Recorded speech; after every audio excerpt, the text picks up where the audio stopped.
When I was at a high school, I joined a philosophy Olympics. And in this Olympics, my topic was, if a good guitarist is a virtuous guitarist, what is a virtuous human being? And I started to think about what is a human in its unconditioned state.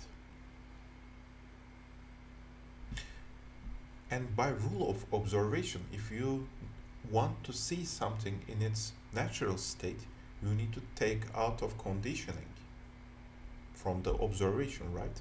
And then I started to taking off my conditioning, my colored glasses, right? And when I started to take off my colored glasses, my experiences, what I learned, um, the things that I believed in, I need to take all of this out.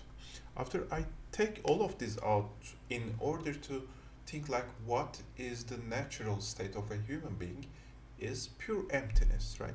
Pure emptiness. What is pure emptiness? If your mind is completely empty, then you just observe and experience what is there, right?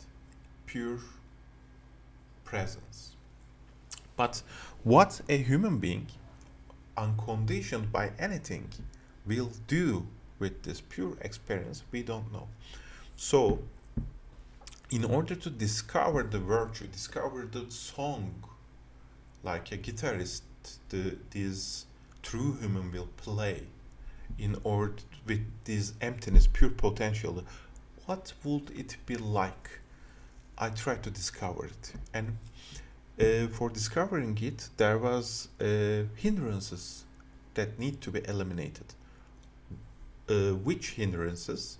So your biological conditioning, right? You have some instincts, needs that compels you to do something. In order to do that, it actually, shrinks your pure potentiality, empty mind, into doing something. You start conditioning yourself. In order to eliminate this, there needs to be some kind of defense mechanisms of emptiness, this infinite potentiality, right? How? Like, let's say, when you go into hunger, by some kind of practice, like your virtue, like your song, you learn how to go back to your empty state, which holds everything, which holds every kind of potentiality. And after some development, you will need to learn, after you experience so much thing, how do you clean your slate, clean your paper in order to experience again with pure potentiality, right?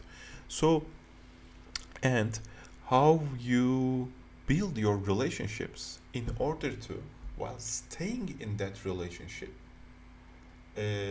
act, and how you behave in order to stay in your pure potentiality and emptiness. And how do you work with your emotions? How do you work with the change, your actions, your speech, right?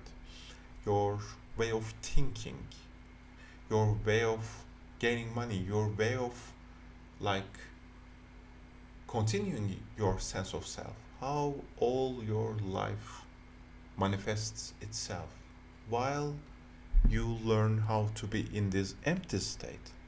This is how I came up with the idea of virtue, to play a free song, not forced by anyone else, by your own pure master, staying in the emptiness, so you can play a song, which is the virtue of the emptiness. So, this is how I came up with the idea of virtue in order to propose in this paper a, an utopia, a pure land, which holds people who are free of conditioning in any means, other people's conditioning, conditioning of their beliefs, conditioning of their experiences, conditioning of their own biology, they just continually experience pure emptiness, pure infinite potentiality, and this experiences of emptiness and results of it also does not affect these people, should not affect these people in order to make them like perfectly virtuous. How? Let's say you write a song, you are a guitarist, you write a song, and it was a very virtuous song, it was very flowing, it is like great, like Mozart level of song. But after you write this song, you become so attached to this song, your creativity starts to drop. Every kind of great, artist has some, like downward trend, like their creativity start to drop. How to stay fresh in the emptiness without getting attached to even the experience of emptiness itself. So this is about the highest virtue when we worked with the virtue. So in order to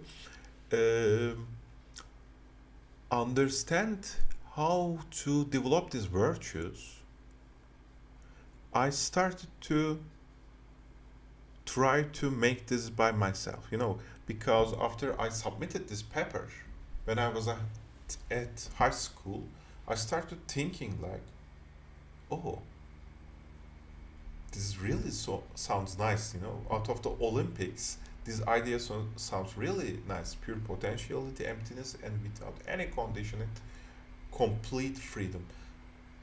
And it somehow became my ideology to achieve this state and somehow devise a virtue system which enables people to leave the emptiness in their own lives, right?